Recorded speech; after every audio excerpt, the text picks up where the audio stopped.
eh, agak kurang kurang cocok dengan Pak Prabowo gitu. Nah ini juga bisa membingungkan juga ini. Apa Ibu Koni jadi Menteri Luar Negeri ya atau gimana ya, atau Menteri Pertahanan atau apa ya, eh, nantilah kalau sudah terpilih. Cuman yang saya agak bingung itu yang wakilnya. Sampai saat ini saya masih anulah, eh, masih agak bingung lah, siapa yang akan jadi wakil ini. Karena wakilnya juga menentukan.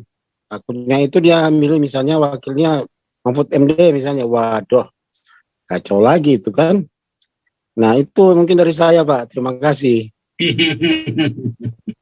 Ya sementara ini semua lagi ini Pak, tunggu-tunggu itu apa wakil presiden itu dikeluarkan kayak kita main sekak ya, yang terakhir itu move yang terakhir. Jadi Mama dia lihat situasi di antara tiga ini gimana, jadi dia pick and choose.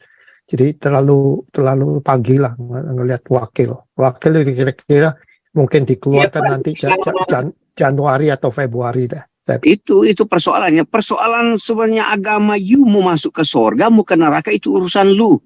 Begitulah sebenarnya. Persoalan negara ya persoalan negara. You harus kerja dong. Kayak janganlah jauh-jauh. You kerja di 3M aja. Atau kerja di perusahaan di sini, di November lah. Atau di Shoprite lah. Nggak ada itu orang yang mau ke sana. Kalau dia Islam dari Afrika, disuruh pulang manajer. You go. PANS. Kalau nggak mau ke sana PANS. Kalau you mau keluar PANS. Karena you punya waktu dibayar. Gini.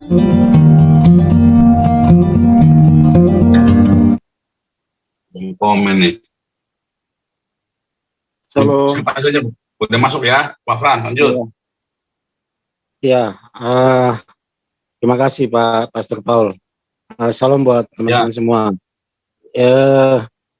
Saya malah sekarang itu sudah berpikir bagaimana siapa wakilnya yang akan mendampingi Prabowo gitu. Karena begini, kalau seandainya tadi dikriteriakan misalnya yang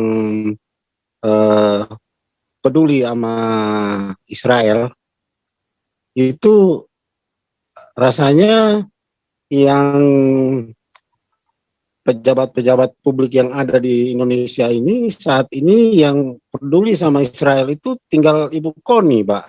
Sementara Ibu Koni itu kan katanya agak kurang cocok dengan Pak Prabowo gitu.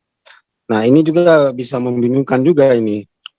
Apa Ibu Koni jadi Menteri Luar Negeri ya atau gimana ya, atau Menteri Pertahanan atau apa ya, nantilah kalau sudah terpilih. Cuman yang saya agak bingung itu yang wakilnya.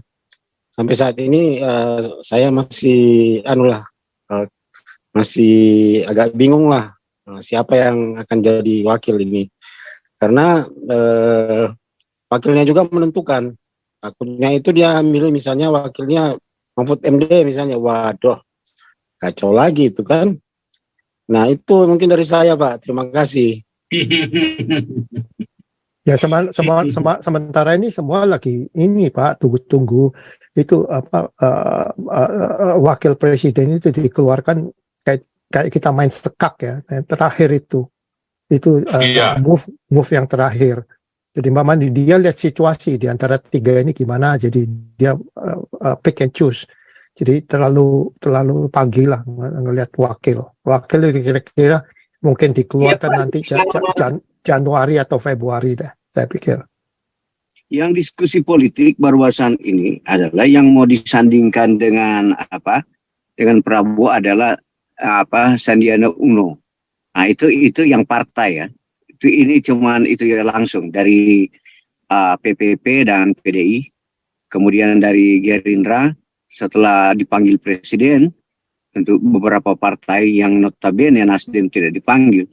Dalam diskusi-diskusi seperti itu yang mau disandingkan dengan Prabowo di organisasi partai ya, mereka yang Sandiaga Uno untuk pasangan dengan Prabowo, tetapi belum ada pengumuman resmi. Hanya beberapa tokoh-tokoh partai, mereka salah satu dari Partai Golkar dan partai PPP yang membicarakan itu. Ini satu gambaran ya yang mereka katakan tadi pagi itu. Kemudian that's another useless person.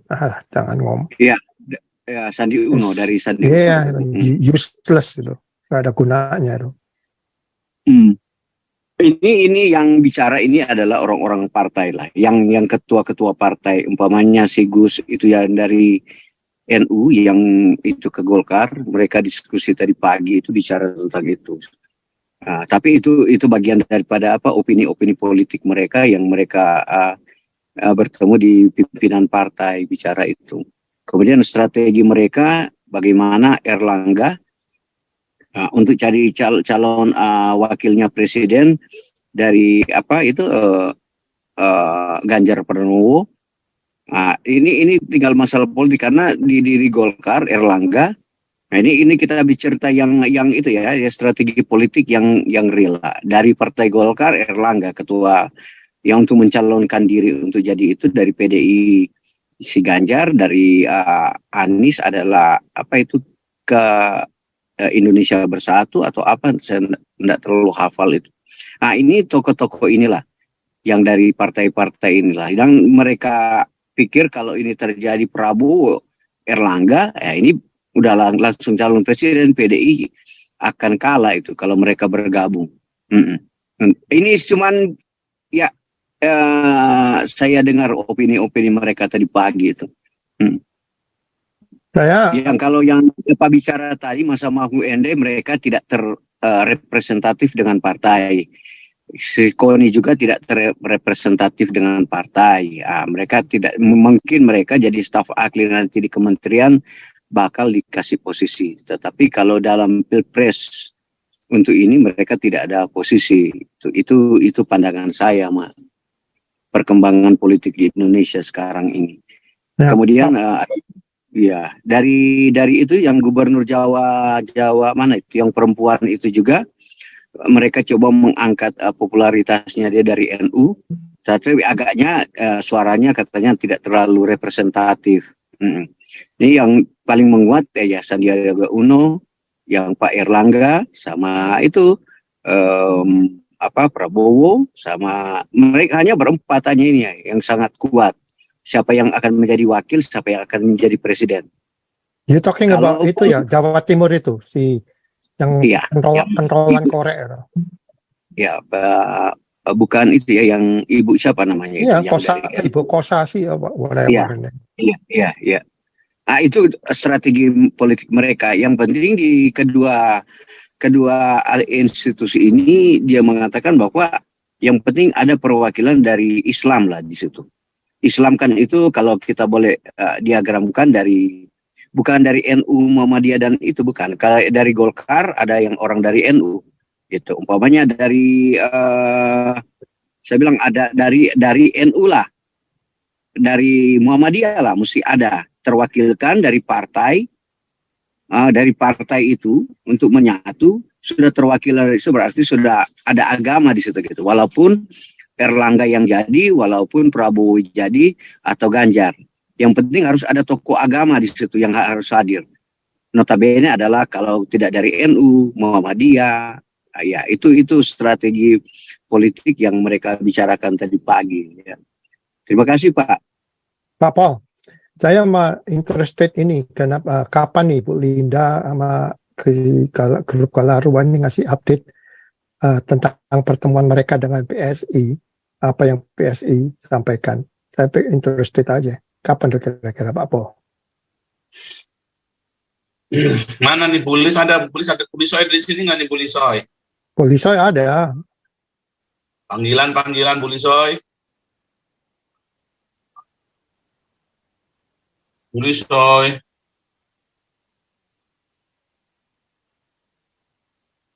Saya pengen tahu aja pandangan PSI gimana. Belum keluar nih Bulisoy ini.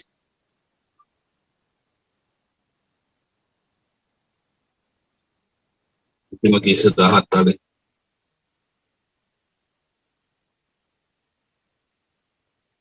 Ya, yang penting bagi kita Pak Andi, ada dasar pemikiran yang hati nurani yang beriman itu, bagaimana kemampuan negara, tidak ada diskriminasi. Itu yang saya selalu, ini kan muncul emosi kita karena melihat apa yang mereka lakukan kepada orang-orang Kristen di Indonesia, pada orang-orang atau di suku-suku tertentu, atau di mana ada diskriminasi mereka yang duduk di pemerintah secara organik, di departemen-departemen itu dikuasai oleh mereka. Itu yang persoalan. Kamu sekali lagi ngomong something that is impossible. Soalnya Nabi kita tadi udah bilang, katanya orang Islam ini nggak bisa sharing, nggak bisa hidup bersama. Nggak bisa. Nggak bisa. Sampai kapanpun nggak bisa. Sampai kapanpun nggak bisa. Mereka nggak mau sharing, nggak mau tinggal bersama. Belum pernah ada sejarahnya. Iya, seperti sifatnya anak tunggal. Kalau you punya anak cuma satu, anak tunggal itu sama aja. Dari kecil nggak pernah sharing, dari kecil nggak pernah social sama another sibling. Jadi ya semau gue. Iya. Iya, that's it. So tadi the one that you talking about is impossible. It's nggak mungkin lah. Ya kan? Itu mereka semau gue. Jadi mereka suka-suka lah. Sulit. Iya. Itu maksud saya cuma mau melihat keberadaan, oleh sebab itu saya bilang tadi dasar negara kita kan tidak akan maju karena didasarkan pada itu. Mereka selalu lebih mengutamakan bukan yang berkualitas untuk tapi berkuantitas. Oleh sebab itu saya bilang kemarin di Indonesia itu orang yang korupsi itu bukan individu, itu udah dari dulu berkelompok. Ini terjadi di bea cukai, di pajak, di departemen aja mereka itu selalu melakukan hal itu ya seolah-olah mereka ya berkelompok lah di situ untuk melakukan korupsi terhadap negara. Ini yang saya bilang selalu nak mau maju. Ya persoalan kita yang notabene dalam tanda kutip minoritas, apa yang kita harus lakukan? Kan itu, sedangkan kita bagian daripada negara kesatuan Republik Indonesia. Nah, contoh seperti itu. Kita masih warga negara Indonesia atau kita masih peduli kepada saudara-saudara kita Indonesia yang ada di sana yang terdiskriminasi. Nah, ini konflik ini yang kita harus itu terus bikin perlawanan terus. Karena kalau kita tidak melakukan perlawanan verbal seperti ini, ya kita takut Pak, itu jangan menimpa daripada keluarga saya, tetangga saya. Itu selalu ekspresi saya untuk menyampaikan bagaimana perlawanan saya terhadap negara. Kecolongan pemangku negara itu yang kita harus sampaikan kan di tempat ini. Semua kita di sini didasarkan pada emosi seperti itu untuk menyampaikan sesuatu untuk negara. Ya kalau kita diam aja kan kita paling jelek lah. Kalau kita satu kebenaran kita tidak bilang kebenaran, nah kan menjadi dosa bagi kita. Nah, itu persoalannya di sini ya. Tetapi saya bersyukur ada media ini untuk menyampaikan. Saya juga percaya bahwa ini ada ribuan orang yang mendengar. Mungkin setengahnya dari Muslim. Mereka juga mulai terkoreksi, ya benar apa yang dikatakan Pak Paul, benar apa yang dikatakan Pak Andi, benar apa yang dikatakan di sumsumnya Pak Galarua ini. Nah ini yang kita sampaikan terus-menerus, yang realistis itu, yang menciptakan negara kita ada kemunduran terus secara kualitas maupun secara kuantitas yang untuk kesejahteraan rakyat. Nah, ini persoalan. Tetapi negara ini selalu saya bilang mereka bicara ke permukaan ya terus-menerus. Mereka tidak memahami yang mendasar apa yang menjadi konflik di negara kita. Kita tidak pernah maju. Saya bilang selalu katakan selalu Islam itu. Islam aja Pak. Saya selalu bilang kenapa tidak maju? Mereka aja selalu mengkorupsi waktu aja di perusahaan luar biasa. Korupsi waktu, janganlah uang itu. Korupsi waktu aja. Luar biasa korupsinya. Orang lagi kerja, dia ambil wudhu. Habis itu ngobrol di bawah. Keluar masuk. Pura-pura sarungnya ditaruh di bahu. Masuk ke kantor seperti alim ulama gitu. Tapi kejahatannya luar biasa dalam korupsi. Nah ini yang jelek. Mentalitasnya ini yang saya selalu katakan kepada Islam. Saya tidak menodai mereka. Tidak menistai mereka. tetapi sejarah, budaya, tradisi yang sudah tercipta begitu dari zaman berapa puluh tahun lalu. Iya, udah dari kecil, Pak. Aku kan Iya, pernah lihat, iya. aku kan pernah lihat video itu lagi. Iya, Anak-anak sekolah dasar lagi ini lagi upacara bendera. Setelah upacara bendera, langsung mereka teriak-teriak, yel-yel katanya, Islam, kafir, no, Islam, yes. Lah, gila. Upacara bendera pakai yel-yel begitu katanya. Islam, kafir, no, katanya. Saya juga memahami, Pak Paul juga pernah melihat begitu di perusahaannya dia, di bukan musola kecil di dalamnya. Setiap saat aja si pegawai masuk ke situ.